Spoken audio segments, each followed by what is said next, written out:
नमस्कार, NB news में आपका स्वागत है। मैं हूं आपके साथ काव्य नौटियाल और आप देख रहे हैं राजधानी लाइव। बुलेटिन की शुरुआत करते हैं। आम आदमी पार्टी के राष्ट्रीय संयोजक और दिल्ली के मुख्यमंत्री अरविंद केजरीवाल ने राम जन्मभूमि अयोध्या में रामलला के और हनुमानगढ़ी में हनुमान जी के दर्शन कर उनकी पूजा अर्चना की है। इस दौरान मुख्यमंत्री अरविंद केजरीवाल ने ऐलान करते हुए कहा है कि अब दिल्ली के सभी बुजुर्ग मुफ्त में अयोध्या आकर के राम जन्मभूमि के दर्शन कर पाएंगे। हमारी सरकार पहले से ही कई तीर्थ स्थलों को दर्शन करवाने के लिए योजना चला रही है। आज कैबिनेट की बैठक बुलाई गई है, जिसमें राम जन्मभूमि अयोध्या को भी तीर्थ स्थलों की सूची में शामिल करने का निर्णय लेंगे। अरविंद केजरीवाल ने भी ये ऐलान किया है कि अगर उत्तर प्रदेश में आम आदमी पार्टी की सरकार बनती है तो उत्तर प्रदेश के निवासियों को भी मुफ्त में अयोध्या की तीर्थ यात्रा करवाएंगे। उन्होंने प्रभु श्री राम से प्रार्थना की है कि प्रभु श्री राम मुझे क्षमता और ताकत दे कि मैं ज़्यादा से ज़्यादा देशवासियों को यहाँ लाकर उनके दर्शन करा सकूं। वहीं मुख्यमंत्री अरविंद केजरीवाल ने मीडिया के सवालों का जवाब देते हुए कहा कि प्रभु श्री राम के भव्य मंदिर निर्माण के लिए हमने भी दान दिया है, लेकिन दान ऐसा होना चाहिए कि दायां हाथ दे और बाएं हाथ को पता ना चले। ये मेरे और भगवान के बीच की बात है। सीएम अरविंद केजरीवाल ने कहा कि हम दिल्ली वासियों को मुफ्त में तीर्थ यात्रा करवाते हैं। उसमें वैष्णो देवी, शिरडी महाराज, रामेश्वरम, द्वारका, पुरी, हरिद्वार, मथुरा और वृंदावन समेत कई सारे तीर्थ स्थल शामिल हैं।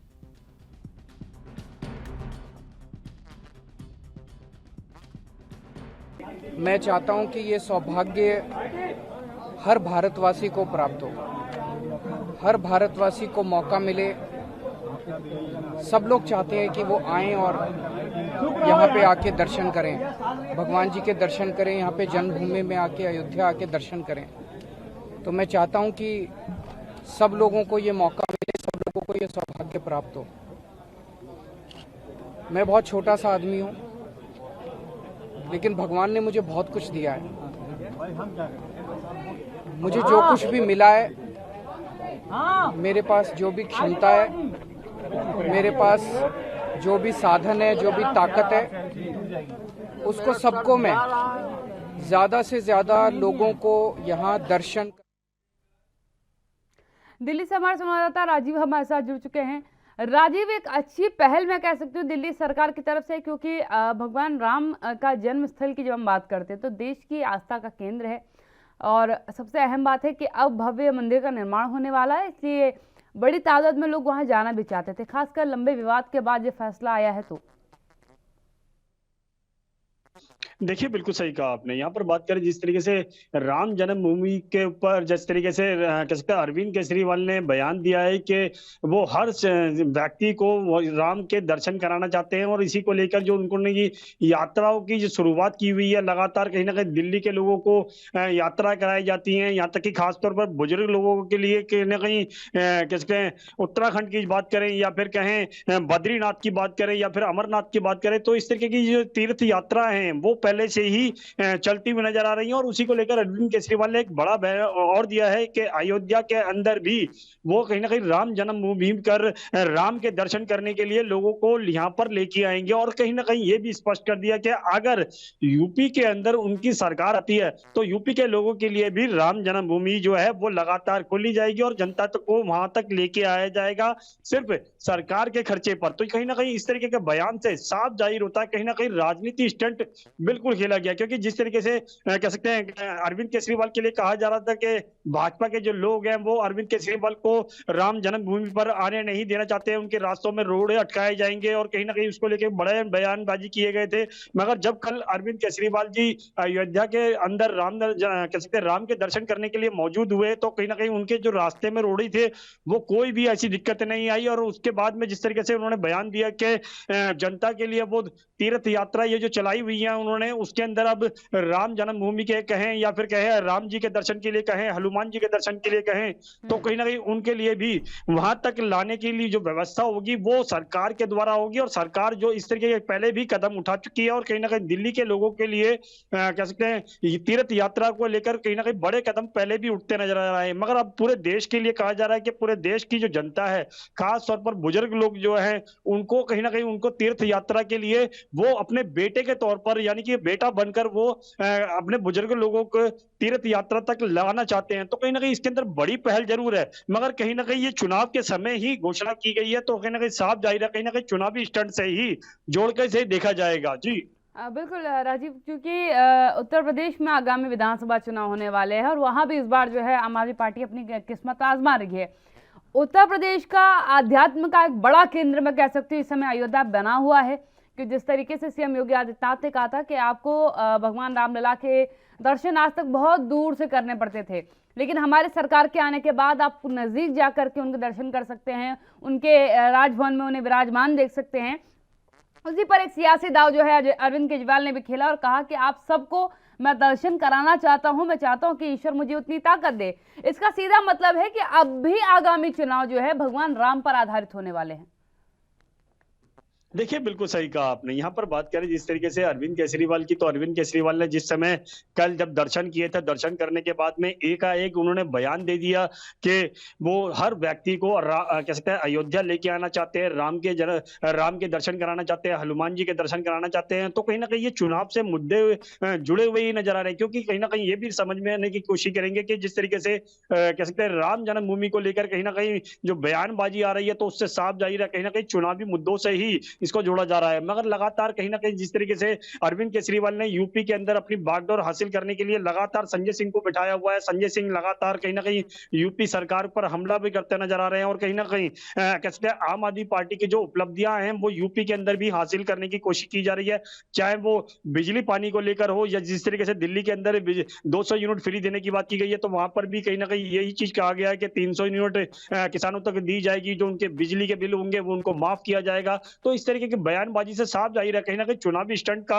इस्तेमाल जरूर किया जा रहा है। मगर यहाँ पर बात करें भाजपा की, तो भाजपा की तरफ से अभी इस पर कोई बड़ा बयान नहीं आया, मगर हाँ आने वाले दिनों के अंदर जरूर बड़ा बयान आएगा और कहीं ना कहीं यही कोशिश की जाएगी कि इससे कहीं ना कहीं जनता को कहीं ना कहीं फायदा भी हो। मगर जिस तरीके से अरविंद केजरीवाल ने कोशिश की गई है कि तीर्थ यात्रा के अंदर अयोध्या को भी जोड़ा जाएगा और कहीं ना कहीं पूरे देश की जनता को वहां तक लाने की कोशिश की जाएगी और यात्रा जो है वो सरकार के खर्चे पर होगी। और कहीं ना कहीं अरविंद केजरीवाल ने कहा कि मैं बेटा बनकर अपने बुजुर्ग लोगों को यहां तक लेके आना चाहता हूं। तो साफ जाहिर है कहीं ना कहीं कोशिश की पहल जो है वो अच्छी जरूर नजर आ रही है। मगर यहाँ पर बात करें चुनाव की, तो चुनाव के समय ही इस तरीके की घोषणा क्यों की गई है, ये सबसे बड़ा सवाल बनता है। जी बिल्कुल राजीव, दो पहलू हैं इसके। पहला तो देखिए, हिंदुस्तान की जब हम बात करते हैं तो हिंदुस्तान आध्यात्म का केंद्र है। ये पूरा विश्व मानता है कि यहाँ हर व्यक्ति, बच्चा बच्चा जो है आध्यात्म से जुड़ा हुआ है, इसलिए आध्यात्म की पाली खेलना बहुत आसान हो जाता है। दूसरी सबसे अहम बात है कि बुजुर्ग, अगर मैं जो पहलू की बात करूँ, जो बुजुर्ग लोग हैं वो तीर्थ यात्रा पर जाना चाहते हैं और क्योंकि बढ़ती महंगाई की वजह से उन यात्राओं पर निकल पाना थोड़ा मुश्किल हो रहा है। जिस तरीके से सीएम योगी आदित्यनाथ लगातार कह रहे हैं कि उनकी तरफ से भी यात्रा का आगाज कराया गया। यूपी के कई लोग जो हैं यात्राओं पर जाते हैं, मुफ्त सेवा उनको उपलब्ध है। दिल्ली सरकार की तरफ से भी समान रूप से फैसिलिटी दी गई है। लेकिन ऐसा लग रहा है कि अब ये तीर्थ यात्रा, आध्यात्म का एक बड़ा केंद्र, ये सब कुछ सियासत में फंस चुका है।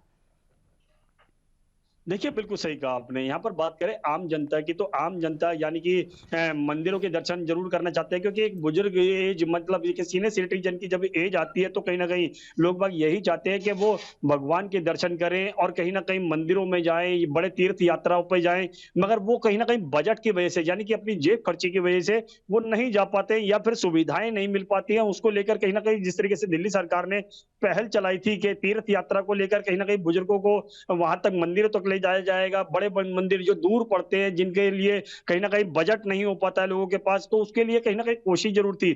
मगर इस तरीके से राम को अब कहीं ना कहीं चुनावी मुद्दों से जोड़ा जा रहा है, तो साफ जाहिर है कहीं ना कहीं चुनावी स्टंट का इस्तेमाल जरूर किया जा रहा है। मगर जिस तरीके से कल अरविंद केजरीवाल ने बुजुर्गों को लेकर, तीर्थ यात्रा को लेकर कहीं ना कहीं हनुमान कह सकते हैं दर्शन के लिए कहीं ना कहीं अयोध्या आने के लिए बात की गई और यहाँ तक कि राम जन्मभूमि के लिए भी, तो कहीं ना कहीं साफ जाहिर है कहीं ना कहीं चुनावी मुद्दों से ही इसको जोड़ा जा रहा है। मगर बात करें जिस तरीके से लोगों की, तो लोगों का रुझान भी कहीं ना कहीं इसी तरफ है क्योंकि वो तीर्थ यात्रा जरूर करना चाहते हैं और कहीं ना कहीं सरकार जब अपने खर्चे पे करवाएगी तो कहीं ना कहीं उनके लिए काफी बड़ी बेनिफिट जरूर होगा। मगर कहीं ना कहीं इस बेनिफिट को कहीं ना कहीं चुनावी कैसे चुनाव से मद्देनजर रखते हुए कहीं ना कहीं इस्तेमाल करने की कोशिश की गई है। मगर यहाँ पर बात करें आज की बैठक की, तो बैठक बिल्कुल की जाएगी और कहीं ना कहीं इसके अंदर कोशिश की जाएगी कि अगर यूपी के अंदर सरकार आती है तो वो किस तरीके की रणनीति बनाएंगे और कहीं ना कहीं लोगों को किस तरीके की सुविधाएं देंगे, यात्रा यात्राओं के लेकर जो बड़े बयानबाजी दिए जा रहे हैं, उसके अंदर किस तरीके की कोशिश की जाएगी, मगर ये 11 बजे के बाद ही डिसाइड हो पाएगा, क्योंकि 11 बजे जो बैठक होगी उसके अंदर ही डिसाइड हो पाएगा क्या वाकई में ही ये चुनावी स्टंट है या फिर इसके अंदर कोई बड़ा बयानबाजी भी होगी। मगर जिस तरीके से बात करें भाजपा की, तो भाजपा की भी कहीं ना कहीं इस पर निगाहें बनी हुई है, और 11 बजे जब बैठक शुरू होगी और उसके बाद में जब बैठक खत्म होगी तो भाजपा की तरफ से भी कहीं ना कहीं बड़े बयान आने की उम्मीद नजर आ रही है। जी बिल्कुल राजीव, क्या मुख्य एजेंडे से अलग होकर के आम आदमी पार्टी अपनी सियासी बिसात बिछा पाएगी उत्तर प्रदेश में? देखिए, बिल्कुल सही कहा आपने। यहाँ पर बात करें आम आदमी पार्टी की, तो आम आदमी पार्टी ने जिस तरीके से दिल्ली के अंदर सत्ता हासिल करने के लिए लगातार कहीं ना कहीं जनताओं को सुविधाएं भी दी, और यहाँ तक कि बिजली जो कह सकते हैं 200 यूनिट फ्री करने की बात की गई थी, बिजली पानी फ्री बात करने की बात की गई थी, तो लगातार कहीं ना कहीं वो सुविधाएं जनता तक मिली भी, और कहीं ना कहीं उसके लिए भी कहीं ना कहीं दिक्कतें आई थी, और कहीं ना कहीं अरविंद केजरीवाल ने बार बार केंद्र सरकार और भाजपा के लोगों पर आरोप लगाए थे कि उनको काम नहीं करने दिया जा रहा है, उनकी जो पावर है वो एलजी को दी जा रही है, और कहीं ना कहीं जो आम आदमी पार्टी है वो कहीं ना कहीं जनता के लिए काम करना चाहती है, जनता उनको पसंद भी कर रही है, मगर भाजपा के लोग कहीं ना कहीं उनको काम नहीं करने दे रहे। मगर इसी को लेकर अब यूपी के अंदर भी जिस तरीके से बयानबाजी की जा रही है, तो उससे साफ जाहिर है कहीं ना कहीं आम आदमी पार्टी जो है अपना वजूद जो है वो बड़े लेवल पर लेके आना चाहती है, और इसी को लेकर कहीं ना कहीं हरियाणा की बात करें, पंजाब की बात करें, या फिर कहें उत्तर प्रदेश की बात करें, तो कहीं ना कहीं इसके अंदर भी कहीं ना कहीं बड़े बयानबाजी दिए जा रहे हैं, और कहीं ना कहीं चुनाव के मद्देनजर रखते ही जिस तरीके से अरविंद केजरीवाल ने कहा अगर यूपी के अंदर उनकी सरकार आती है तो यूपी के लोगों को भी अयोध्या आने का मौका मिलेगा, तो उससे साफ जाहिर है कहीं ना कहीं चुनाव का इस्तेमाल जो है वो कहीं ना कहीं जनता को इस्तेमाल करने के लिए कोशिश की जा रही है, जनता को अयोध्या से जोड़ा जा रहा है, राम जोड़ा जा रहा है, तो कहीं ना कहीं उनके जो वोटिंग का तरीका है वो सिर्फ उसी तरीके से है कि भगवान राम का इस्तेमाल किया जाए, और वोट जो जो जनता के वोट है वो कहीं ना कहीं उन तक मिलता हुआ नजर आए। मगर ये लगातार कहीं ना कहीं चुनावी जो मुद्दों से जरूर जुड़ता हुआ नजर आ रहा है, और देखना होगा कि भाजपा इस पे क्या अपनी प्रतिक्रिया देती है। जी बिल्कुल, एक और यहाँ पर सवाल राजीव उठता है, क्योंकि जिस तरीके से कल संजय सिंह का बयान सामने आता है जिसमें उन्होंने कहा था कि रोड़ा डाल रही है, हमला करवा सकती है यूपी सरकार, लेकिन ऐसे कोई भी तस्वीर सामने नहीं आई है, ना पुलिस बल का कोई उपयोग किया गया, ना किसी प्रकार की कोई बाधा डाली गई, ना कहीं पर कोई विघ्न नजर आया। आराम से अरविंद केजरीवाल पहुंचे, उन्होंने दर्शन किए। क्या सियासी स्टंट के जरिए प्रयास किया जा रहा है राजनीति चमकाने की? देखिए, बिल्कुल सही कहा आपने। यहाँ पर बात करें आम आदमी पार्टी की, तो आम आदमी पार्टी ने कल जिस तरीके से संजय सिंह ने खुद बयान दिया था कि अरविंद केजरीवाल की जो तीर्थ यात्रा 2 दिन की वो उसके अंदर रोड़े अटकाए जा सकते हैं भाजपा के द्वारा, यूपी सरकार के द्वारा, तो कहीं ना कहीं चुनाव का मद्देनजर रखते हुए इस तरीके की बयानबाजी दी गई थी। मगर जिस तरीके से भाजपा की तरफ से ये कभी ये नहीं कहा गया कि वो किसी के भी रास्ते में रोड़े अटकाएंगे, क्योंकि जिस तरीके से और मुख्यमंत्रियों की बात करें और नेताओं की बात करें तो वो भी कहीं ना कहीं अयोध्या आए हैं, और किसी के भी रास्ते में रोड़े नहीं अटके, ना ही कोई यात्राएं खराब की गई हैं। खुद संजय सिंह ने भी पहले कह सकते हैं भगवान राम के दर्शन किए थे, तो उनकी भी यात्रा जो थी वो बिल्कुल भी शांतिपूर्ण थी और सफल रही थी, और कहीं ना कहीं उसके लिए भी कहीं ना कहीं यही कहा गया था कि लगातार कहीं ना कहीं भाजपा उनके भी रास्तों में दिक्कतें करेगी। मगर ऐसी कोई भी दिक्कत कल भी देखने को नहीं मिली, क्योंकि जिस तरह में अरविंद केजरीवाल अयोध्या आए थे और भगवान राम के दर्शन करे, और उन्होंने बिल्कुल शांतिपूर्ण तरीके से किए, ना ही उनको रोका गया, ना ही उनका रास्ता बदला गया, ना ही उनको सुरक्षा के लिहाज से कहीं ना कहीं रोकने की कोशिश की गई हो।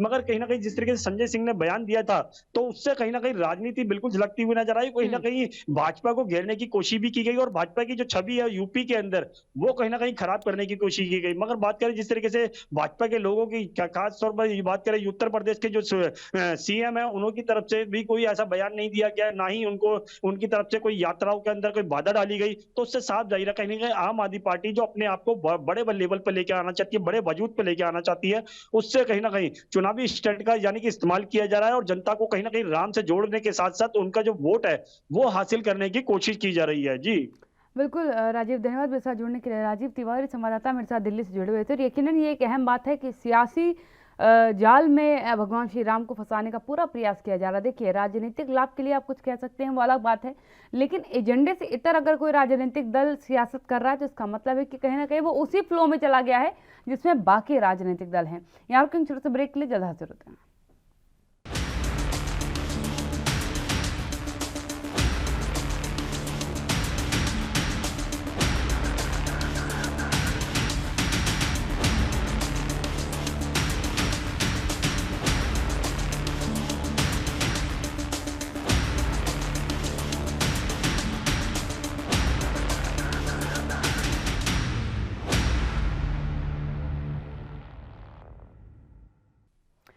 ब्रेक में आपका स्वागत है। खबरों आगे बढ़ते हैं। पंजाब में हर गुजरते दिन के साथ डेंगू का कहर बढ़ता जा रहा है। पिछले 30 दिनों में राज्य में डेंगू के 10,000 से ज्यादा मामले सामने आए हैं।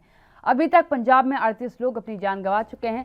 स्वास्थ्य अधिकारियों की माने तो राज्य में डेंगू के मामलों में हुई बढ़ोतरी चिंता का विषय है। अभी तक राज्य में डेंगू के 12,500 मामले दर्ज किए गए हैं। ऐसा लग रहा है कि डेंगू की रोकथाम को लेकर के राज्य प्रशासन समय पर जरूरी कदम उठाने से चूक चुके हैं। शहर की लोकल बॉडीज के अलावा पंचायतों के लेवल पर भी डेंगू को रोकने के लिए बड़े कदम नहीं उठाए गए हैं। राज्य में डेंगू का कहर पीक पर है और लगातार बढ़ रहा है। पिछले एक हफ्ते में डेंगू के 4,000 से ज्यादा मामले सामने आ चुके हैं। डेंगू के बढ़ते मामलों की वजह से मरने वालों लोगों की संख्या में भी इजाफा देखने को मिल रहा है। पंजाब में डेंगू का सबसे ज्यादा कहर 2017 में देखने को मिला था, जब राज्य में 15,000 से ज्यादा मामले सामने आए थे। 15 नवंबर को तक पंजाब के लोगों को डेंगू से राहत मिलने के कोई आसार भी नजर नहीं आ रहे। 15 नवंबर के बाद रात में तापमान घटने की वजह से डेंगू के मामलों में कमी आ सकती थी, लेकिन एक्सपर्ट्स का मानना है कि पिछले हफ्ते हुई बेमौसम बारिश की वजह से स्थिति ज्यादा खराब हो गई है।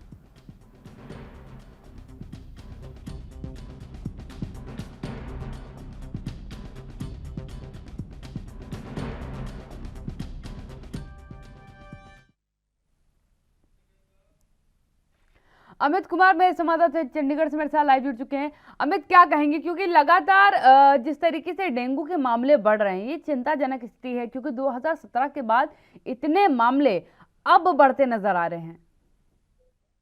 देखिए, अगर हम आंकड़ों की बात करते हैं, 2017 जो सबसे ज्यादा पीक बताया जा रहा है, तब 15,000 केसेस आए थे। वहीं इस महीने अगर हम बात करें इस 2021 की बात करें तो 12,000 के करीब केसेस आ चुके हैं। मतलब कि केसेस की संख्या लगातार बढ़ रही है। और सबसे ज्यादा केसेस अगर पूरे पंजाब में हम कहीं बोलते हैं जो हम देखने को मिले हैं, वो यहाँ मोहाली में है देखने को मिल रहे हैं। डेराबस्सी, जीरकपुर और अगर हम बात करें बल्टाना में, तो यहाँ ढकोली में, यहाँ पे सबसे ज्यादा केसेस ऑल ओवर देखने को मिल रहे हैं। पिछले साल के मुकाबले जो पीक बताई जाती है, देखिए सबसे ज्यादा एक पीक टाइम पीरियड रखा जाता है और डेंगू का पीक पीरियड अक्टूबर माना जाता था। और इस बार अगर हम पिछले साल से कंपेयर करते हैं सीधे तौर पे, तो 60% का इंक्रीज देखने को मिला है सीधे तौर पे।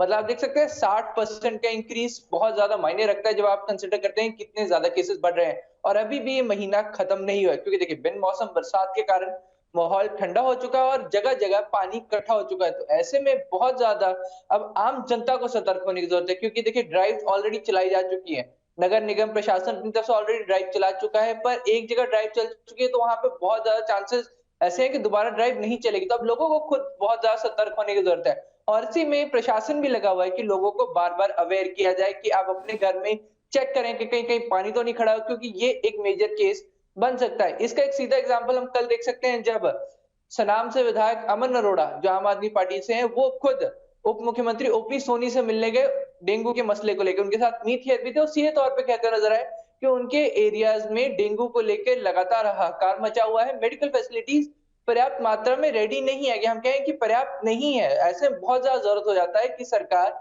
इंटरवीन करे, यहाँ पे आके जांच करे। चाहे किट्स की बात करें, प्लेटलेट किट जिनकी जरूरत है, वो वहां पे ज्यादा संख्या में बढ़ाई जाए। और साथ साथ जो ब्लैक मार्केटिंग हो रही है, क्योंकि उनकी तरफ सीधे तौर पे कहा गया कि ब्लैक मार्केटिंग चल रही है पीपी जो हम कहते हैं कि प्लाज्मा किट्स की। प्लाज्मा किट्स जिनसे जो एक किसी भी डेंगू के डोनर को बहुत ज्यादा जरूरत होती है प्लाज्मा की, उनकी किट्स की ब्लैक मार्केटिंग की बात की जा रही है। तो उसके ऊपर भी उन्होंने ध्यान देने की बात की है, जिसके ऊपर उन्हें उप मुख्यमंत्री ओपी सोनी से आश्वासन मिला है कि वो इसके ऊपर जल्द से जल्द कार्रवाई करेंगे। वही मेडिकल फैसिलिटीज की हम बात करें तो तैयारियां पूरी रखी गई हैं, पर सवाल अभी भी उठता है कि पीक कंडीशन बहुत ज्यादा है, केसेस एक्सपेक्टेशन से ज्यादा आ रहे हैं। क्योंकि पहले जहां कोविड की मार थी तो कहीं ना कहीं फैसिलिटीज कोविड के लिए शिफ्ट की गई थी, पर अब अचानक से डेंगू के केसेस भी एक चिंता का विषय लगातार बनते जा रहे हैं। जी हाँ बिल्कुल अमित, एक चिंता का विषय है, क्योंकि आंकड़े बढ़ेंगे तो यकीनन जो डेथ रेशियोज हैं उनमें भी इंक्रीमेंट देखने को मिलेगा। अगर मैं नगर निगम की व्यवस्थाओं की बात करूं, क्योंकि सफाई का जिम्मा जो है नगर निगम के पास दिया जाता है, क्या कुछ हालात हैं इन इलाकों के, खासकर जहां से आप बता रहे हैं कि मामले ज़्यादा आ रहे हैं? मोहाली की बात की जाए तो क्या लगातार फॉगिंग की जा रही है, लार्वा टेस्ट हो रहे हैं? देखिए, नगर निगम अपनी तरफ से एक्टिव नजर आ रहा है, जगह जगह फॉगिंग हो रही है। पर सवाल यहाँ पे ये आ जाता है कि जहाँ पे एक बार फॉगिंग हो चुकी है, क्योंकि एरिया बहुत बड़ा है, बार बार लोगों की तरफ से बार बार ये सवाल उठाए जा रहे हैं। उनका कहना है कि हमारे पास मोहाली में या हम कहें जीरकपुर एरियाज में, जहाँ 3 डेराबस्सी, मोहाली, जीरकपुर की अगर हम बात करते हैं, तो यहाँ पर फॉगिंग के लिए सिर्फ एक मशीन, और ये मशीन हर जगह नहीं जा पाती है। लोगों का कहना है कि नई फॉगिंग मशीन की जरूरत है जो हर रोज फॉगिंग कर सके, क्योंकि रोज डेंगू के मच्छरों के पनपने का रिस्क रहता है, रोज पॉट होल्स बने हुए हैं, क्योंकि अगर बारिश कहीं अचानक से हो जाती है, क्योंकि लगभग हर एक और दिन बाद बारिश हो रही है, तो पानी कहीं ना कहीं खड़े होने का रिस्क होता है और वहां पर डेंगू के मच्छर पनपने के रिस्क बहुत ज्यादा बढ़ जाता है। ऐसे में लोगों की चिंता यही है कि उनके यहाँ पे रेगुलर फॉगिंग की वो मांग कर रहे हैं। प्रशासन अपनी तरफ से पूरी कोशिश कर रहा है, चाहे नगर निगम की हम बात करें, चाहे प्रशासन की बात करें, हर कोई कोशिश कर रहा है अपनी तरफ से रेगुलर फॉगिंग हो जाए और साथ साथ टेस्टिंग हो जाए। कि एक और बात जो सामने आई है वो ये है कि जो लोगों के घरों की टंकियां हैं, जिनसे मतलब घरों के पानी स्टोर कर रखते हैं, वहां पे डेंगू के लार्वे पाए गए, और इसका एक सीधा वजह थी कि टंकियां ठीक से बंद नहीं की गई थी, मतलब उनके ढक्कन या तो खुले थे या उनमें ओपनिंग थी, जिनके चलते मच्छर अंदर चले गए, तो वो एक बड़ा सोर्स बन गया। तो ऐसे में अगर हम कहें कि जरीपुर नगर निगम ये कोशिश करता है कि लोगों को अवेयर करे कि आप अपनी टंकियां जरूर चेक करें, क्योंकि कहीं ना कहीं एक मेजर फैक्टर आपकी खुद की टंकियां बन सकती है, उस पर वो बार बार जोर देते हुए नजर आ रहे हैं। वहीं हॉस्पिटल्स की बात करें, हॉस्पिटल्स में अभी अगर हम कहें कि आम आदमी पार्टी की तरफ से एक सवाल खड़े किए हैं, उन्होंने सीधा ही मोहाली का एग्जांपल दिया है, हालांकि पूरे मोहाली में कुछ दिन पहले जब एक प्लाज्मा पेशेंट को, डेंगू के पेशेंट को प्लाज्मा जरूरत थी, तो पूरे मोहाली में किट अवेलेबल नहीं थी, जो प्लाज्मा एक्सट्रैक्टर होता है उसकी किट लगती है, वो अवेलेबल नहीं थी, वो बाहर से मंगवानी पड़ रही है। तो इसके ऊपर उन्होंने कंसर्न व्यक्त किया था, जिसके ऊपर ओपी सोनोवाल कि वो इसको टेक ओवर करेंगे, इसके ऊपर बहुत ज्यादा ध्यान देने की जरूरत है, क्योंकि अगर किट अवेलेबल नहीं है तो कहीं ना कहीं हम कह सकते हैं कि ब्लैक मार्केटिंग की जा रही है और उसको बहुत सीरियसली टैकल करने की जरूरत है, क्योंकि अगर किट बाहर से अगर मंगवानी पड़ रही है तो बहुत ज्यादा महंगी पड़ती है, और वही जो किट लोकली 800-1000 की पड़ती है, वो बाहर से और ज्यादा महंगी मिलेगी ऑफ कोर्स। जी बिल्कुल अमित, यानी कि और भी कई समस्याएं हैं, लोगों में जागरूकता की कहीं ना कहीं कमी है लोगों को, क्योंकि लगातार ये अपील की जा रही है कि वो अपने आसपास कहीं पर भी साफ पानी को एकत्रित ना होने दें, और अगर पानी की टंकीज में लार्वा मिल रहा है तो इसका मतलब यकीनन लोग उसका सेवन भी कर रहे हैं, और इसीलिए आंकड़ों में लगातार इजाफा है। इसको लेकर के प्रशासन की क्या कुछ तैयारियां हैं? क्या डोर टू डोर जा करके अपने कर्मचारियों को भेज करके अब इस पर वर्क करवाया जा रहा है? देखिए, जहां सबसे ज्यादा पीक की बात करता हूँ, मोहाली में सबसे ज्यादा केसेस ऑल ओवर आए हैं, या हम कहें कि एसएस नगर में सबसे ज्यादा केसेस आए। अगर हम कहें, मोहाली प्रशासन तरफ से 10 टीमें बनाई गई थी जो घर घर जाके लोगों को अवेयर कर रही थी, साथ ही साथ लोगों की टंकियां भी चेक कर रही थी। ये करीबन 10 दिन ड्राइव चली थी और इसका असर भी मिला था कि कई जगह पे टंकियों के अंदर लार्वा मिले थे, चालान काटे गए थे, पर चालान से ज्यादा लोगों को अवेयर किया गया था कि आखिर ये कदम क्यों उठाए जा रहे हैं। इसका असर भी देखने को मिला था। पर अब सवाल ये उठता है कि एक बार कहीं पर ड्राइव चल जाती है तो लोग उसके बाद ये समझते हैं कि अब हमारे यहाँ पर ड्राइव हो चुकी है तो अब हमें ध्यान रखने की जरूरत नहीं है।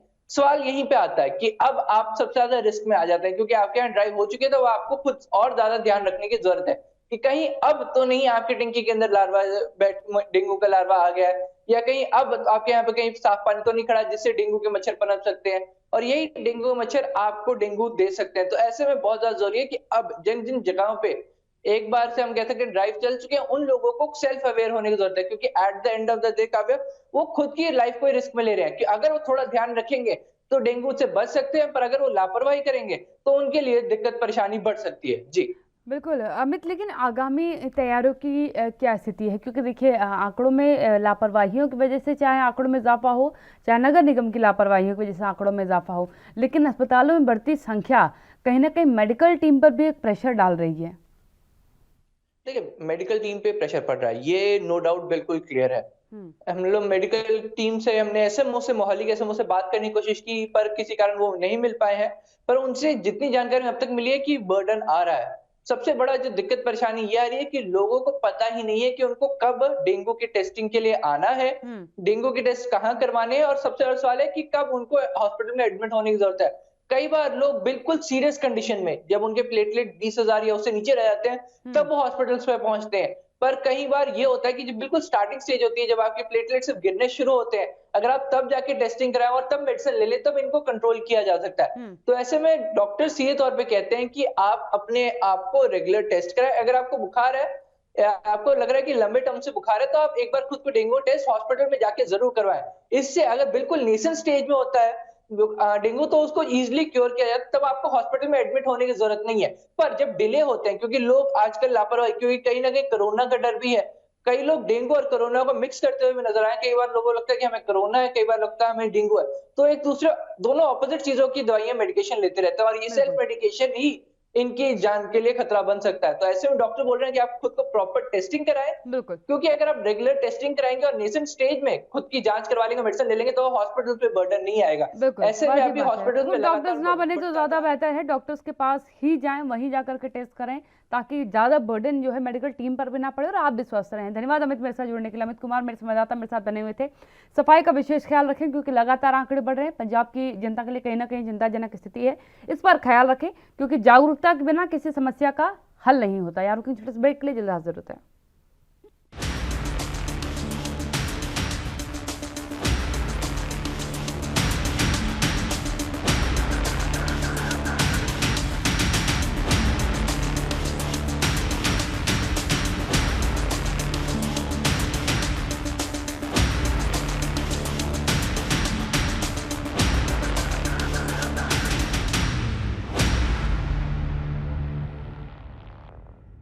ब्रेक के बाद आपका स्वागत है। मुंबई का रुख कर लेते हैं। मुंबई क्राइम ब्रांच यूनिट 6 ने दहिसर चौक नाके के पास से 24 किलो चरस के साथ 4 लोगों को गिरफ्तार किया है।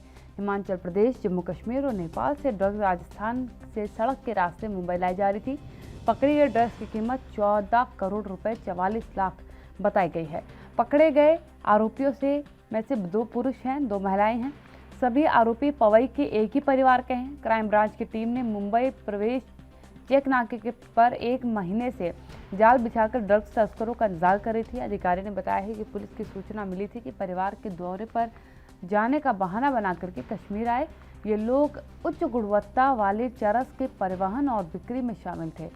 कार को इंस्पेक्ट करने के बाद पुलिस ने चारों को गिरफ्तार किया है। उपनगरीय अंधेरी के निवासी उन्होंने कहा कि जांच के दौरान पता चला है कि मुख्य आरोपी उदयन शिव कश्मीर से नशीला पदार्थ लाता था।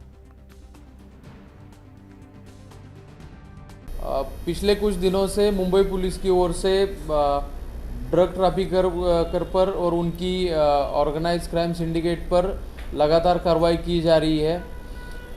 यूनिट 7 और यूनिट 6 क्राइम ब्रांच के ये 2 यूनिट को एक कॉन्फिडेंशियल इन्फॉर्मेशन मिली थी कि कश्मीर से एक गाड़ी निकली है और उसमें चरस मुंबई में लाया जा रहा है। तो इसी सूचना के आधार पर इस गाड़ी को दहिसर चेक नाके के पास इंटरसेप्ट किया गया। गाड़ी के सर्च में तकरीबन 24 केजी चरस बरामद किया गया है। इस कार्रवाई में टोटल 4 एक्यूज को अरेस्ट किया गया है, जिसमें जो इस कार्रवाई में जो मेन एक्यूज है उसको 2010 में मुंबई एएनसी ने अरेस्ट किया था 39 केजी चरस के साथ। उस वक्त इसके साथ अनंतनाग के कुछ लोग अरेस्ट हुए थे। अभी प्राइमरी इन्वेस्टिगेशन में ये रिवील हुआ है कि अनंतनाग का ही इसमें सप्लाई चेन हमें तो दिख रहा है और बाकी सारी चीज़ें आगे की इन्वेस्टिगेशन में क्लियर। सत्य प्रकाश सोनी मेरे संवाददाता मेरे साथ जुड़ चुके हैं। सत्य प्रकाश, क्या कहेंगे, क्योंकि लगातार मुंबई में ड्रग्स का मामला बढ़ता जा रहा है। लगातार कई छापेमारी के दरमियान जो टीम्स हैं उन्हें बड़ी तादाद में ड्रग्स बरामद भी हो रहा है। जी बिल्कुल काबिल जी, देखिए जिस तरह से लगातार मुंबई में ड्रग्स की जो खेप बरामद की जा रही है, ऐसे में एक बार एंटी नार्कोटिक सेल और क्राइम ब्रांच को एक बड़ी कामयाबी मिली, जिसमें 14 करोड़ 44 लाख की जो है चरस बरामद की गया। हालांकि मुंबई में यह जो सप्लाई करने के लिए आ रही थी, इसकी जानकारी मुंबई क्राइम ब्रांच यूनिट 6 और 7 को लगी थी, जिसको लेकर मुंबई की क्राइम ब्रांच ने जाल बिछाकर इसको पकड़ा है। सत्य प्रकाश, एक अहम चीज है, क्योंकि बार बार उद्धव ठाकरे के उस बयान पर चर्चा आकर के रुक जाती है, जिसमें उन्होंने कहा था कि आप लोग ये साबित करना चाहते हैं कि महाराष्ट्र में हर घर में गांजा और चरस होता है, लेकिन तस्वीरें बार बार वही आ रही हैं। बार बार इतनी बड़ी तादाद में मात्र मुंबई से ही ड्रग्स का मिलना कई सवाल खड़े करता है। बिल्कुल, देखिए जिस तरह से लगातार सुशांत सिंह राजपूत मामले में जिस तरह से ड्रग्स एंगल आता है, उसके बाद से लगातार मुंबई महाराष्ट्र में ड्रग्स के पकड़ी जा रही है। कई लोगों की गिरफ्तारी है, जैसा कि खुद एनसीबी ने करीब 17,000 करोड़ की जो है ड्रग्स बरामद की है, और एंटी नार्कोटिक सेल भी करोड़ों की जो ड्रग्स बरामद की है। 300 से ज्यादा लोगों की गिरफ्तारियां भी की है।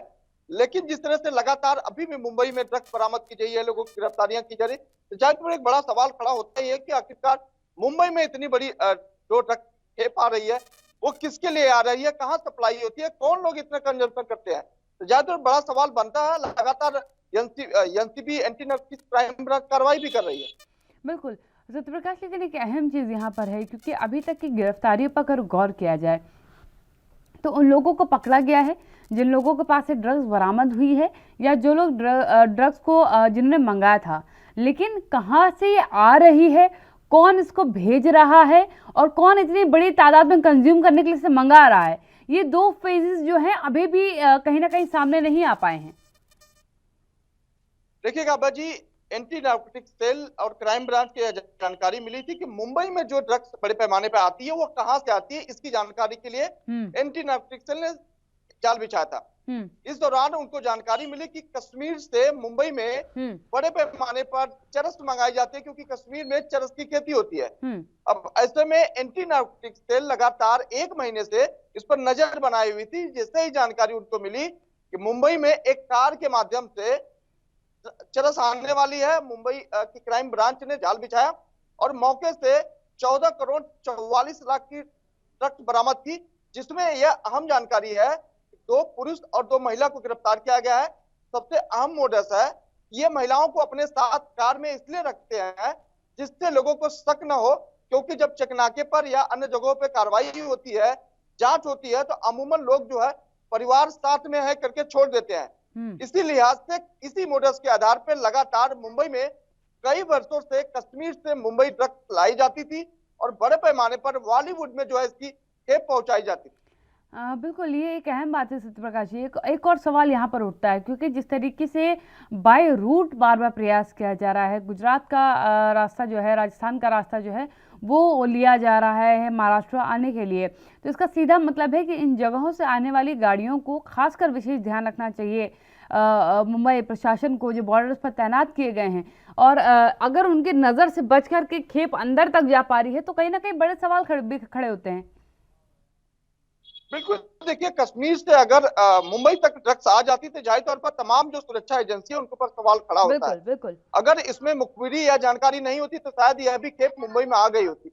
लेकिन लगातार जिस तरह से डीसीपी दत्तन नलावड़े साहब ने बताया कि लगातार जो है इस तरह की ड्रग्स मुंबई में आती, इस तरह की जानकारी उनको मिली थी और इसी के आधार पर यह जाल बिछाया गया और गिरफ्तारी की गई। तो जाहिर तौर पर सीधे तौर पर इस पूरे मामले में उड़ान जो सिरे करके शख्स है उसकी गिरफ्तारी हुई है।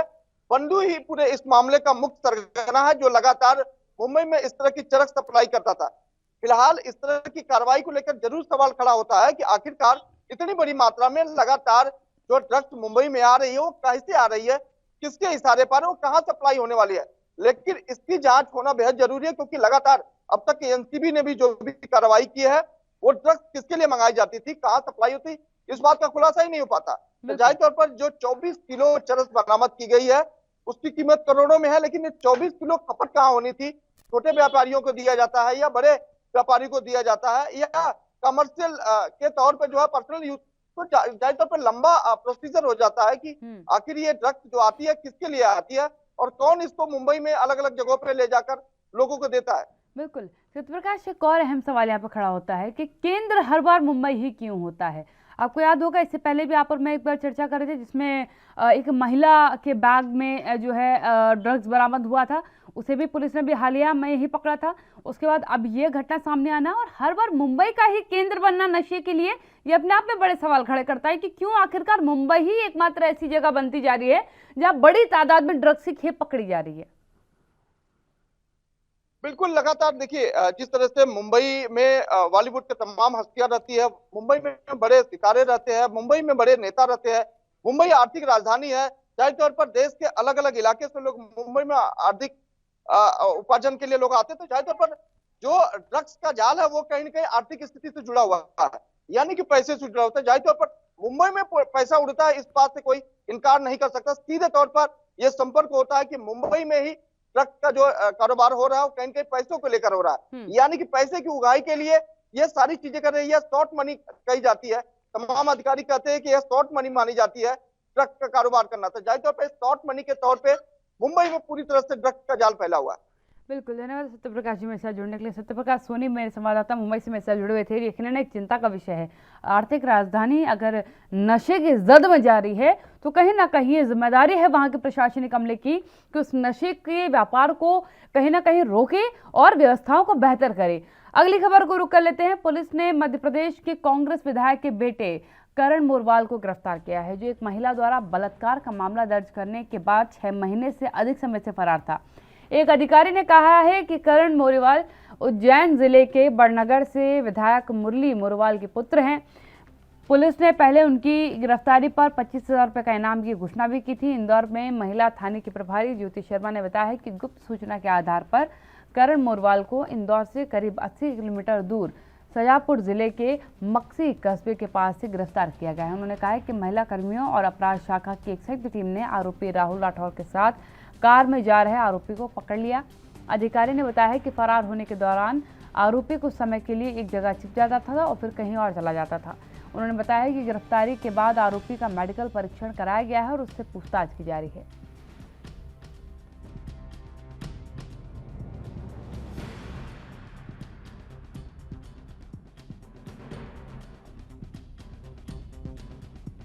तो कांग्रेस विधायक मुरली मोरवाल की बेटी को गिरफ्तार किया है। आपको बता दें कि कांग्रेस एक महिला नेता हैं, उन्होंने जो है आरोप लगाया था, संगीन आरोप लगाया था, जिसके बाद से लगातार फरार चला था।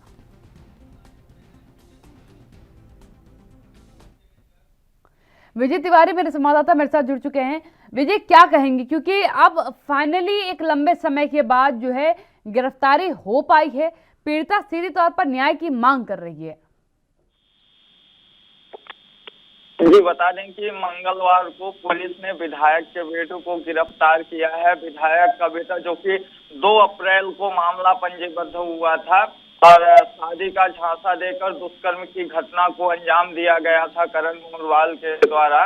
तो पुलिस इस पर कई दिनों से और कई 6 महीने बीत गए और गिरफ्तारी को लेकर लगातार दबिश दी जा रही थी पुलिस के द्वारा, लेकिन अभी तक गिरफ्तारी नहीं हो पाई थी। हालांकि मंगलवार को पुलिस को सफलता हाथ लगी और पुलिस ने गिरफ्तार कर लिया है। वहीं पुलिस के द्वारा स्थानीय अदालत में भी पेश किया जाएगा आरोपी को और स्थानीय अदालत में पेश करने के बाद अदालत से समय मांगा जाएगा कि आरोपी अभी तक कहां पर छिपा था और किन किन लोगों ने आरोपी की मदद की थी इसकी पूछताछ के लिए। बिल्कुल विजय जी, जब कांग्रेस विधायक से उनके बेटे के बारे में जानकारी मांगी गई थी तो उन्होंने सिरे से खारिज कर दिया था। उन्होंने कहा था कि मुझे नहीं मालूम है कि मेरा बेटा कहाँ है। इतना लंबा वक्त तक उनका बेटा छिपा रहा, बचता रहा, लोकेशंस बदलता रहा। क्या इस मामले में उनके पिता से पूछताछ की जाएगी?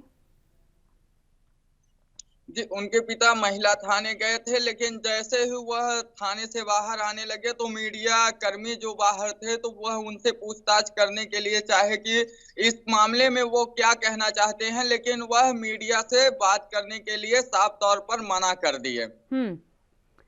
एक अहम सवाल यहाँ पर भी उठता है क्योंकि विजय, क्योंकि राजनीति से जुड़ा ये पहलू है, राजनीतिक पहलू है। महिला अब निष्पक्ष जांच की मांग कर रही है। पीड़िता का क्या कुछ कहना है पूरे मामले में? पीड़िता का कहना है कि उसे तो पहले शादी का झांसा दिया गया और शादी का झांसा देने के बाद कमरे में उसके साथ दुष्कर्म की घटना को अंजाम दिया गया, लेकिन बाद में वह मुकर गए कि अब पीड़िता से शादी नहीं करेंगे और पीड़िता से जो नजदीकी थी वो नजदीकी भी नहीं रही, जिसके बाद पीड़िता महिला थाने पहुंची और इंदौर के महिला थाने में पीड़िता के द्वारा FIR दर्ज करवाई। हालांकि 2 अप्रैल को जैसे ही FIR दर्ज हुई पुलिस आरोपी की तलाश करने लगी, लेकिन आरोपी फरार हो गया। लगातार पुलिस के द्वारा दबिश दी जा रही थी, लेकिन पुलिस को पहले तो सफलता हाथ नहीं लगी थी। हालांकि मंगलवार को पुलिस को सफलता हाथ लगी और महिला की टीम और अपराध शाखा की टीम ने संयुक्त कार्यवाही करते हुए शाजापुर जिले से आरोपी को गिरफ्तार किया।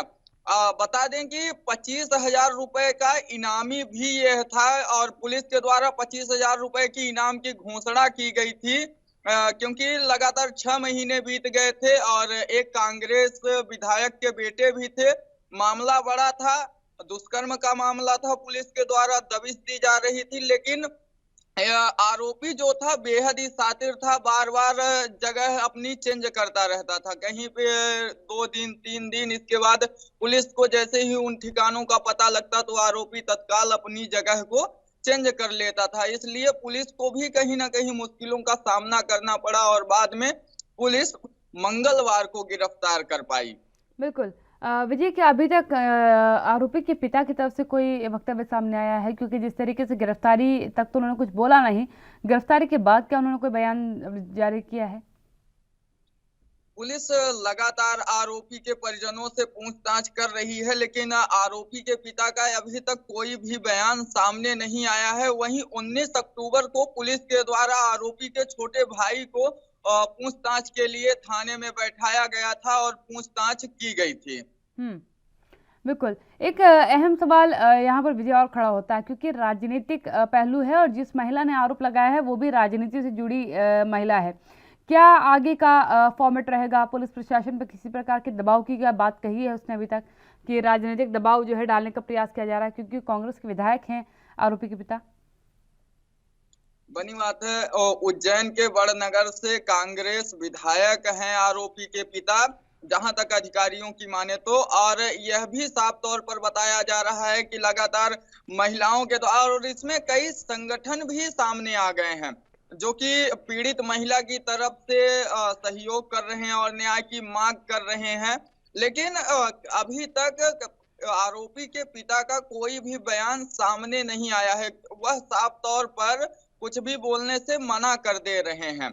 कहीं ना कहीं उन्हें भी डर है, वह विपक्ष में बैठे हैं और ऐसी घटना हो गई है तो मीडिया के सामने आने से डर रहे हैं और मीडिया के समक्ष कुछ भी बोल नहीं पा रहे हैं। बिल्कुल विजय, आप मेरे साथ लगातार बने रहिएगा क्योंकि ब्रेक का वक्त हो गया। छोटे से ब्रेक ले रुक रही हूँ, जल्द हाजिर होती हूँ।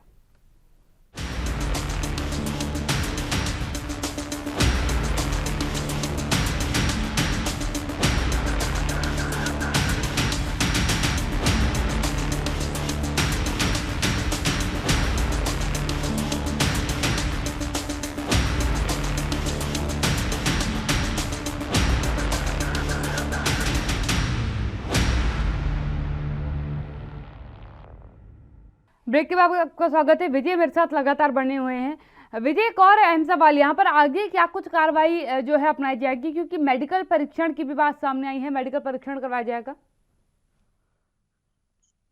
जी, गिरफ्तारी के बाद मेडिकल परीक्षण करवा लिया गया है। मेडिकल परीक्षण करवाने के बाद अब स्थानीय अदालत में पेश किया जाएगा और पुलिस के मुताबिक स्थानीय अदालत में पेश करने के बाद समय मांगा जाएगा कि आरोपी अभी तक किन किन ठिकानों में छिपा रहा और आरोपी की मदद कौन किया, क्योंकि 6 महीने से अधिक का समय बीत गया और एक कांग्रेस विधायक के बेटे भी हैं आरोपी। और लगातार आरोपी के द्वारा जिस तरीके से ठिकाने बदले जा रहे थे, पुलिस के द्वारा दबिश दी जा रही थी, बावजूद इसके आरोपी फरार होने में सफलता हासिल कर रहा था।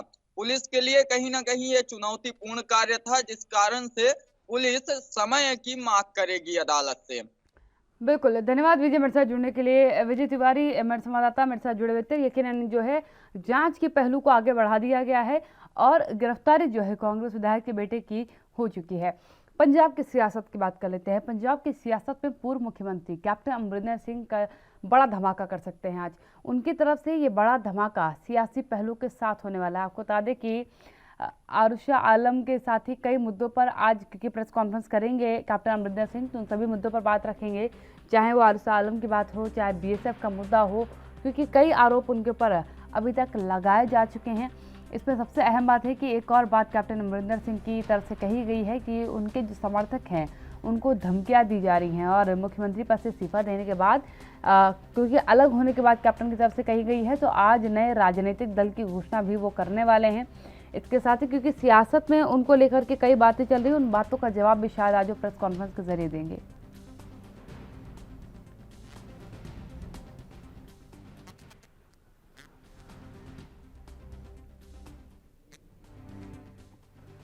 तो सीधी तौर पर आज एक बड़ा ऐलान पंजाब की सियासत के लिए आप इसे कह सकते हैं कि कैप्टन अमरिंदर सिंह अपने राजनीतिक दल का आगाज करेंगे, ऐलान कर देंगे। इसके साथ ही कई अहम मुद्दे हैं। देखिए, आरुषा आलम को लेकर के इस समय सियासत गरमाई हुई है। पाकिस्तानी डिफेंस पत्रकार हैं वो, और बहुत अच्छी मित्र रही हैं कैप्टन अमरिंदर सिंह की। कई मंचों पर एक साथ उन्हें देखा भी गया है। इसको लेकर के क्योंकि लगातार आरोप कई गंभीर जो है कैप्टन अमरिंदर पे लगे हैं, उसके बाद देखिए ट्विटर वॉर जो छिड़ी है वो तो सबके सामने ही है कि किस तरीके से फिर कैप्टन ने जो पुरानी तस्वीरों को निकाल करके साझा किया और कई सवाल जो है खड़े किए हैं। सुखजिंदर सिंह रंधावा ने सवाल खड़ा किया था। माना ये जा रहा है कि आज उस मुद्दे पर भी कहीं ना कहीं कैप्टन जवाब देंगे। बीएसएफ का एक बड़ा मुद्दा है जो दायरा बढ़ाने को लेकर के सरकार सवाल खड़े कर रही है, उस पर भी शायद जवाब देंगे।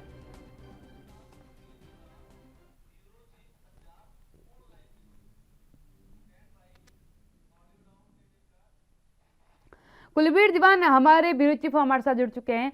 कुलबीर, क्या कहेंगे, आज का दिन पंजाब की सियासत के लिए बेहद अहम, क्योंकि एक बड़ा ऐलान पंजाब के एक बड़े नेता की तरफ से। बिल्कुल संभावना बनी हुई है कि पूर्व मुख्यमंत्री कैप्टन अमरिंदर सिंह आज अपनी पार्टी का ऐलान कर देंगे। 11 बजे उन्होंने प्रेस कॉन्फ्रेंस जो है वो चंडीगढ़ में बुलाई है, और जैसे वो पहले घोषणा कर चुके हैं कि वो अपनी नई पार्टी बनाएंगे, कांग्रेस से वो नाता तोड़ चुके हैं। लिहाजा 11 बजे वो क्या खुलासा करेंगे, कौन सी पार्टी का नाम क्या होगा, ये तमाम उत्सुकता जो है वो बनी है। खासतौर पर राजनीतिक गलियारों में काफी ज्यादा गहमा गहमी इसको लेकर देखी जा सकती है, क्योंकि कांग्रेस के एक बड़े नेता के तौर पर कैप्टन अमरिंदर सिंह अभी तक जाने जाते थे। बिल्कुल, एक और अहम चीज कुलबीर यहाँ सामने आ रही है, क्योंकि आरुषा आलम का नाम बहुत ज्यादा सुर्खियों में लाया गया। उनके नाम को लेकर के कई सवाल कैप्टन पे खड़े किए गए। क्या इन मसलों पर भी आज कैप्टन जवाब देंगे? देखिए बिल्कुल, क्योंकि कैप्टन मीडिया से रूबरू होंगे, लिहाजा इस तरह के सवाल भी उठना लाजमी है। और जिस तरह से पिछले कई दिनों से लगातार आरुषा आलम पर चर्चा बनी हुई है, और कहीं ना कहीं खुद पूर्व मुख्यमंत्री कैप्टन अमरिंदर सिंह भी अपने विरोधियों को जो उन पर सवाल उठा रहे हैं रिश्तों को लेकर, उन पर भी प्रहार करते हुए नजर आ रहे हैं। खासतौर पर जो उप मुख्यमंत्री हैं सुखजिंदर रंधावा, उन्होंने जिस तरह से हमला बोला है, उसके बाद नवजोत कौर सिद्धू या फिर और कई नेताओं ने, मोहम्मद मुस्तफा का नाम उसमें शामिल हो जाता है। तो ऐसे में वो खुद मैदान में है, और उधर पाकिस्तान से आरुषा आलम का भी एक ये कहें कि तीखी प्रतिक्रिया इस तरह की बातों पर आई है। तो आज निश्चित तौर पर सवाल होंगे, और कैप्टन जिस तरह से उन्होंने जवाब दिया है तस्वीरें जारी करके, खास तौर पर कांग्रेसियों को जवाब जो है वो सोनिया गांधी की तस्वीर आरुषा आलम के साथ जो थी उसको जारी करके दिया है। तो कहीं ना कहीं आज फिर कैप्टन अमरिंदर सिंह जो है इन सवालों के जवाब दे सकते हैं। बिल्कुल, कुलबीर, एक बड़ा आरोप भी कहीं ना कहीं कैप्टन पे लगा। बीएसएफ के दायरे को जो बढ़ाने की बात केंद्र की तरफ से की गई है, तो उसका आरोप भी जो है कैप्टन पर ही मढ़ा गया है कांग्रेस की तरफ से। कल हरीश रावत का मैंने एक बयान सुना जिसमें उन्होंने कहा कि कैप्टन एक बड़े नेता हैं और उनसे उम्मीद की जा रही थी कि वो कांग्रेस को ही मजबूत करेंगे, लेकिन वो पंजाब में एंटी इनकम्बेंसी की जो है स्थिति लाना चाहते हैं। देखिए बिल्कुल, क्योंकि कैप्टन ने केंद्र के इस फैसले का समर्थन किया है, जबकि कांग्रेस सहित जो भारतीय जनता पार्टी की और विरोधी पार्टियां हैं पंजाब में, उन्होंने इस फैसले को कहीं ना कहीं गलत ठहराया और उसके विरोध में है। लिहाजा कैप्टन अमरिंदर सिंह पर भी सवाल उठ रहे हैं कि किस तरह से उन्होंने इसका समर्थन किया है, और भारतीय जनता पार्टी जो है उसके साथ उनकी मिली भगत के आरोप जो है उन पर लगाए जा रहे हैं। कुलबीर, अगर एक अहम चीज़ कही जाए, क्योंकि एक ऐसी ही दौर में हमने बहुत बार देखा है, हम एनसीपी की बात कर लें, वो भी कहीं ना कहीं कांग्रेस से टूट के बनी, तृणमूल कांग्रेस की भी स्थिति समान रही है। क्या इसी प्रकार से एक और खंड बनेगा, क्योंकि कैप्टन ने अपने समर्थकों पर हमले की भी बात कही है, जान जोखिम में बताई है उनकी? देखिए बिल्कुल, सियासत का हिस्सा है, और इस तरह के मुद्दों को लेकर अब सियासत जो है वो पंजाब की और इसलिए और भी करवाएगी, क्योंकि चुनाव है, और चुनाव में हर कोई सियासी पार्टी जो है वो कहीं ना कहीं अपनी राजनीतिक जमीन जो है वो मजबूत करने के लिए न केवल जनता में जाती है, बल्कि इस तरह से जो विपक्षी पार्टियां होती हैं, जो विरोधी पार्टियां होती हैं, उन पर या उनके नेताओं पर प्रहार की अपनी राजनीतिक जमीन जो है वो मजबूत करने की रणनीति पर काम करती है। बिल्कुल, कुलबीर जी, क्या लगता है अगर आगामी भविष्य पंजाब का मैं देखूं तो क्या कहेंगे उस पर? देखिए, पंजाब में बेहद ये कहें कि फिलहाल उलझन वाली स्थिति जो है वो बनी हुई है, क्योंकि किसी भी राजनीतिक पार्टी को अभी ये लग नहीं रहा कि कोई भी राजनीतिक पार्टी जो है वो मजबूती से उभर रही है। क्योंकि कांग्रेस जो सत्ता में है उसके हालात सभी को पता है कि किस तरह से यंत्र कला से जूझ रही है, और बार बार कोशिशें करने के बावजूद भी यंत्र कला जो है वो बढ़ती जा रही है। तो ऐसे में कांग्रेस जो है वो खुद अपने कलेश निपटा नहीं पा रही। आम आदमी पार्टी प्रयास कर रही है, लेकिन क्या आम आदमी पार्टी जो है वो पिछले जो विधानसभा चुनाव की जो खामियां थी उनको दूर कर पाएगी? यदि ऐसा होता है तो निश्चित तौर पर आम आदमी पार्टी के लिए भविष्य जो है वो पंजाब में अच्छा हो सकता है, लेकिन भारतीय जनता पार्टी के लिए सबसे बड़ी चुनौती है। और वहीं श्रोमणी अकाली दल बसपा गठबंधन जो है वो काफी उम्मीद कर रहा है, लेकिन देखना होगा कि कितना विश्वास जो है वो जनता उन पर जता पाएगी। बिल्कुल। कुलवंत जी, एक और सवाल यहाँ पर खड़ा होता है, क्योंकि कैप्टन एक बड़ा नाम है, बड़ा चेहरा है पंजाब की सियासत का। कितना नुकसान कांग्रेस को होगा आगामी समय में, क्योंकि अभी तक की जो जब भी बेहतर स्थिति कांग्रेस की देखने को मिली है तो वो बदौलत हमेशा कैप्टन की रही है, और अब एक अंदर खिमे विरोध की जगह खुल करके कैप्टन का विरोध जो है किया जा रहा है, तो क्या इसका खामियाजा भी भुगतना पड़ेगा कांग्रेस को? देखिए, बहुत सारे लोग जो हैं वो पार्टी से जुड़े होते हैं, बहुत सारे नेता जो हैं वो चेहरे से जुड़े होते हैं, लेकिन कैप्टन अमरिंदर सिंह के साथ निसंदेह एक बड़ा नाम है, बड़ा चेहरा है, और बड़े नेता जो हैं वो रहे हैं कांग्रेस, खासतौर पर कांग्रेस के। तो ऐसे में बहुत सारे नेता उनके साथ जरूर हो सकते हैं, लेकिन एक यहाँ पर एक यदि इनके एज फैक्टर की बात की जाए तो, क्योंकि 80 साल के आसपास जो है कैप्टन अमरिंदर सिंह की आयु जो है वो हो रही है, तो ऐसे में कहीं ना कहीं आशंकाएं बनी रहती हैं कि यदि इस तरह का कोई राजनीतिक कदम उठाते हैं और उनका साथ दिया जाता है, तो आने वाले समय में किस तरह से वो चला पाएंगे, क्योंकि एज भी एक मायने रखती है। तो ऐसे में बहुत सारे नेता हो सकते हैं कि ऐसे असमंजस में हो, वो बेशक कैप्टन अमरिंदर सिंह के नजदीकी हों, लेकिन ये आशंका या फिर इस तरह का विचार उनके कदमों को जो है वो कैप्टन से पीछे खींच सकता है।